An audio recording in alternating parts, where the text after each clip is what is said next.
Jangan sampai Rajab, bulan yang penuh istimewa ini, ternyata ditutup oleh Allah Subhanahu wa taala, tidak memperoleh kebaikan, tidak memperoleh kasih sayang Allah, tidak memperoleh ampunan Allah. Siapa mereka? Orang yang asyirku billah, orang yang menyekutukan Allah, menyembah kepada selain Allah. Bahkan kadang-kala mohon maaf, orang muslim tapi masih mensyirikatkan Allah, musyrik kepada Allah, meyakini sesuatu benda yang menurutnya dia punya keistimewaan benda itu. Orang Islam hadirin, tapi di rumahnya jamaah rahimakumullah ada pusaka katanya, ini ada tongkat dari peninggalan neneknya, dari kakeknya, yang ini perlu dirawat. Kalau malam Jumat dicuci, dimandiin, air jeruk nipis, ya kan? Terus lagi kembang warna 7, sama rokok yang gede, namanya rokok serutu. Ini mohon maaf jamaah rahimakumullah, saya ngomong ini hasil dari pengalaman. Ada seorang bapak datang, Ustaz, tolong ke rumah saya silaturahim. Ada apa? Itu anak saya ketika ketemu dengan seseorang dikasih kalung, yang mana katanya kalung ini setiap malam Jumat mesti dicuci dengan air jeruk. Dan itu ada khodamnya katanya, kadang berdialog dan lain sebagainya. Ini orang Islam. Maka saya datang ke sana jamaah rahimakumullah. Ya emang kayaknya kayak orang bingung akhirnya. Dia kayak punya apa gitu, Bang. Ini katanya di sini banyak hantu kata dia. Oh, banyak hantu ini. Terus lagi saya kalau setiap malam didatangi ini sama seseorang. Ini kalungnya, Pak. Emang kalungnya ada batunya jamaah rahimakumullah. Bismillah saya pegang. Lalu saya ambil itu itunya, kalungnya, batunya tadi, saya jelasin. Ini tergantung kitanya. Kalau kita meyakini yang namanya benda ini ada suatu keistimewaan, maka dari keyakinan itulah akan terjadi, dan itu syirik. Syirik ini yang tertolaknya sholat kita di hadapan Allah Subhanahu wa taala, karena meyakini sesuatu yang mempunyai keistimewaan, padahal tidak ada sesuatu keistimewaan apapun dari benda, dari makhluk, kecuali yang memberikan keistimewaan itu adalah dari Allah Subhanahu wa taala. Akhirnya alhamdulillah hadirin, yang kalung panjang putih terus ada ini. Ini dulunya ada yang ngasih seseorang yang konon ini pesan, nanti kalung ini tolong setiap malam Jumat dicuci pakai jeruk nipis, ya, lalu dikasih bunga-bunga, dikasih minyak oleh dia. Naudzubillah, teman-teman. Jadi masih ada Pak orang Islam seperti ini.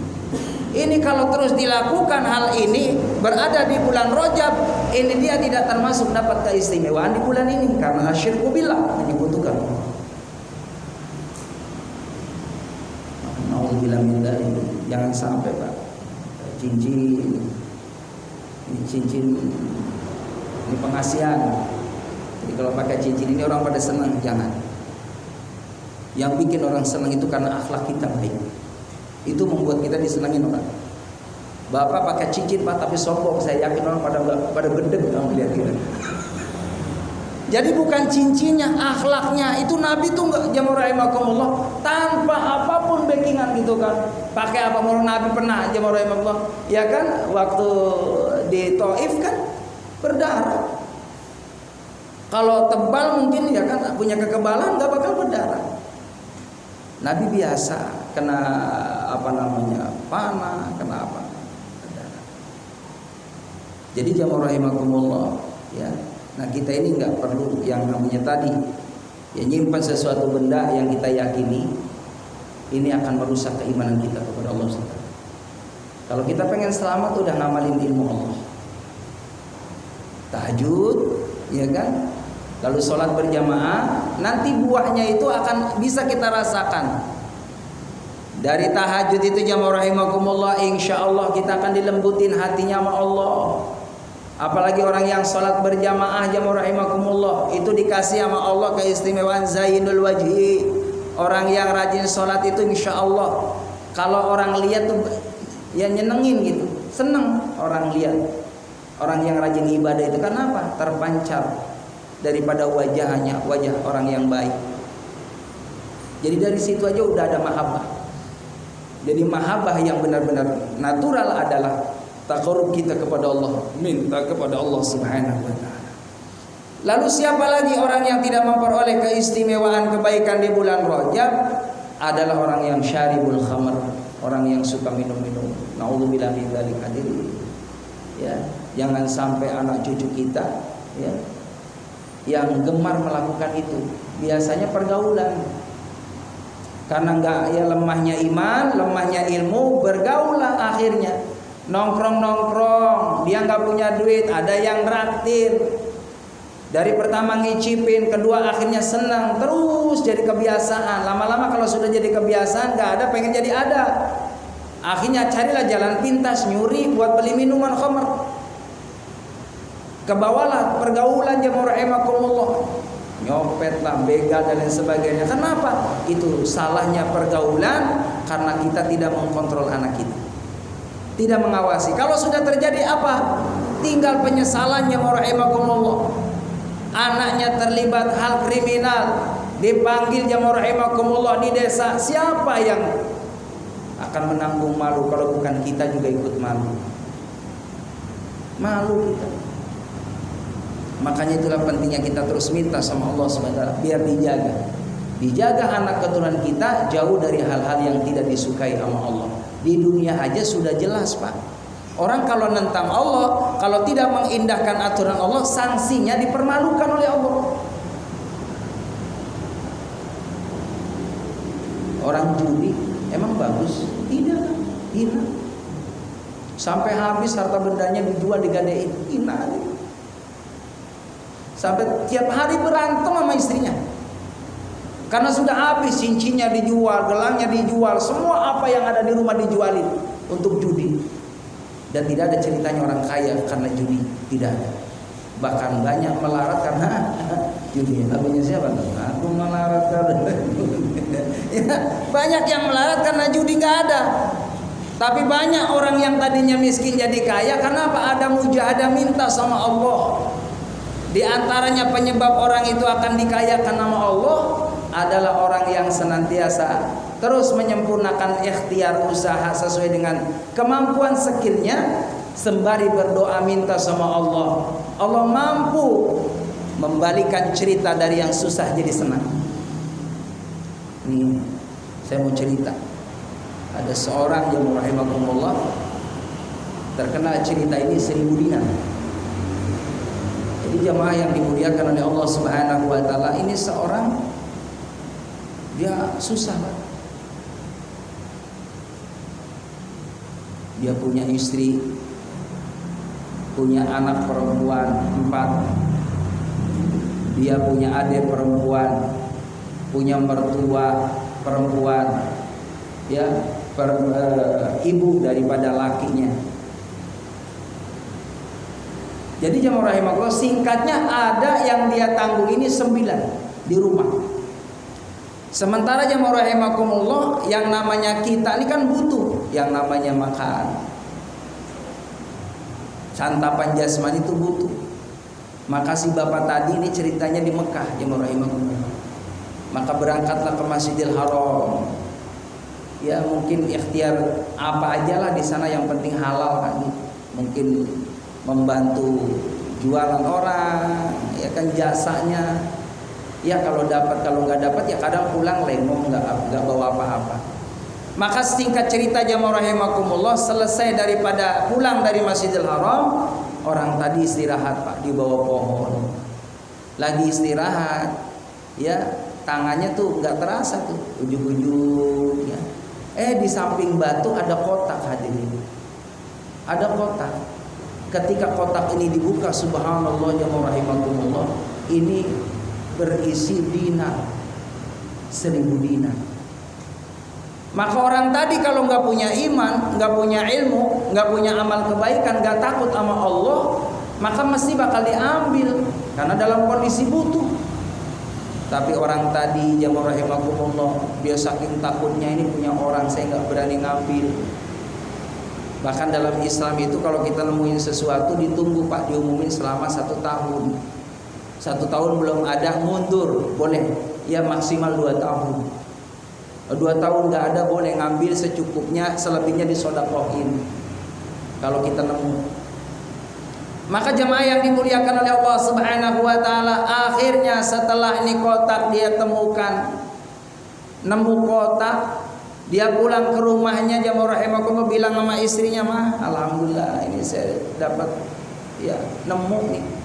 Tapi di samping juga saya ucapkan alhamdulillah, ini juga ujian dari Allah. Apakah saya menjadi orang yang amanah atau tidak?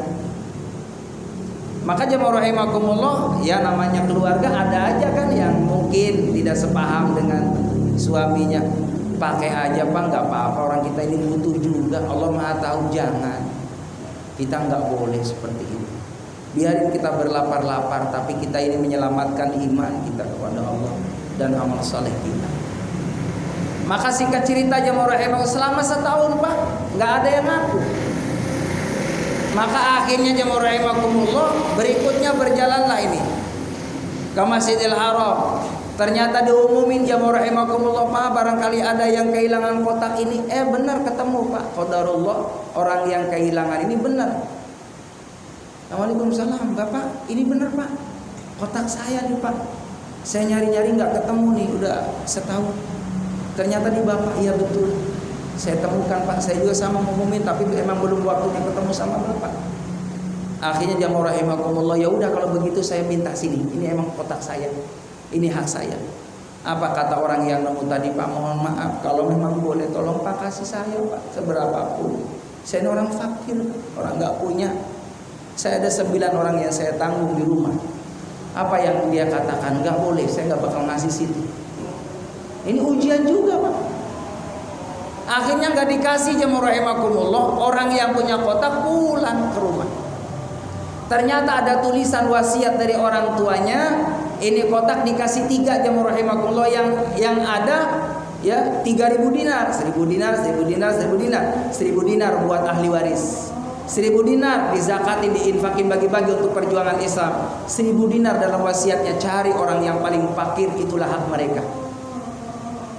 Akhirnya jemaah rahimakumullah, setelah baca wasiat ayahnya, ternyata dia bergegas jemaah rahimakumullah.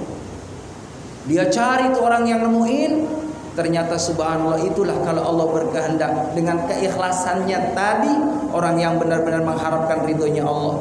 Ketika ketuk pintu, Bapak, kebetulan jemaah rahimakumullah, ini diantar ini orang yang bawa kotak ini sama Imam Qurtubi dalam satu cerita.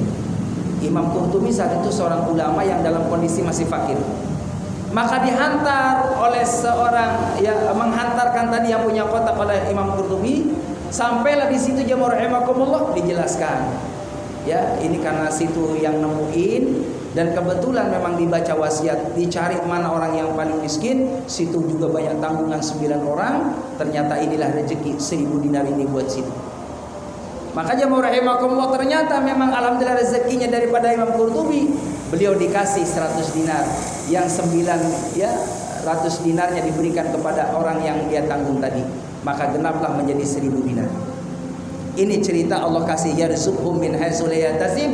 Allah kasih jalan rezeki yang tidak disangka-sangka dengan asbab dia takwa kepada Allah Subhanahu wa taala. Berubahlah nasibnya seseorang tadi yang tadinya fakir miskin menjadi orang yang kaya raya dengan asbab dia mujahadah minta kepada Allah Subhanahu wa taala. Bagi Allah enggak ada yang susah, Pak. Cerita mungkin masa mudanya susah dulu, ternyata masa tuanya subhanallah berkah.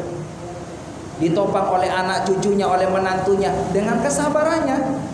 Tidak pernah dia mengambil jalan pintas kebatilan, tidak. Menipu orang, menzalimi orang, tidak. Karena tidak akan yang abadi. Sesuatu yang batil itu tidak ada yang abadi. Tapi kalau sesuatu yang natural, yang alami dari Allah, itulah yang namanya berkah.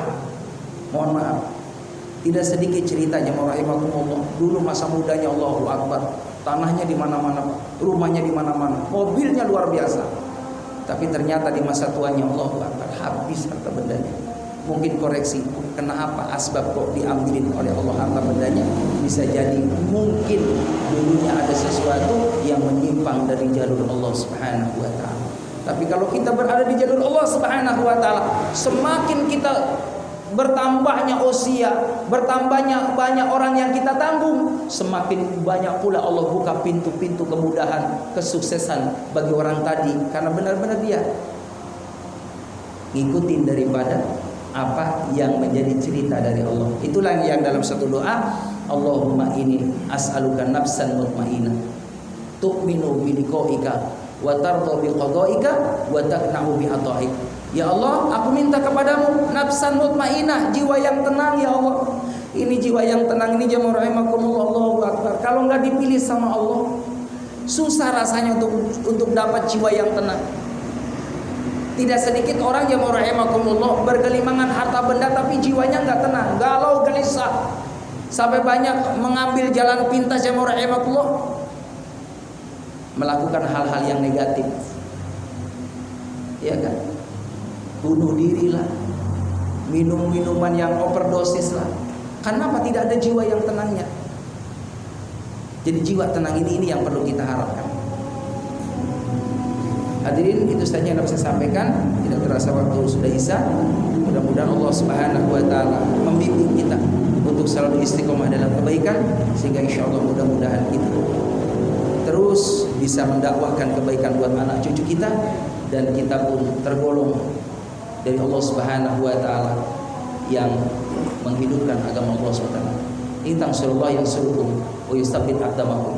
Selama kita mau menolong agama Allah, pasti yakini di situ ada pertolongan dari Allah buat kita. Wallahu a'lam bishawab. Subhanallah. Hamdika asyhadu an la ilaha illa anta astaghfiruka wa atubu ilaik. Walhamdulillah. Demikian, assalamualaikum warahmatullahi wabarakatuh.